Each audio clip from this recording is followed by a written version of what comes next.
ৰ'দালি এণ্টাৰটেইনমেণ্টলৈ মই সুমি দাসে আপোনালোকক পুনৰবাৰ স্বাগতম জনাইছোঁ।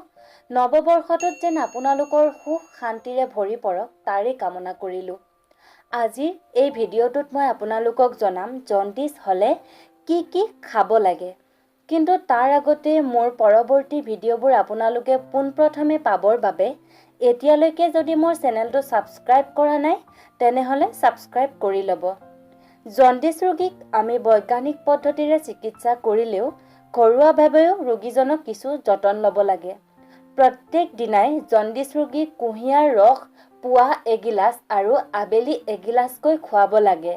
এটাকৈ হ'লেও ডাব নাৰিকলৰ পানী প্ৰত্যেক দিনাই খুৱাব লাগে। কৰ্দৈ টেঙাৰ ৰস যিমান পাৰি সিমান খুৱাব লাগে। মনত ৰাখিব, জণ্ডিছ ৰোগীক কোনোদিনাই কেঁচা নিমখ নোখুৱাব।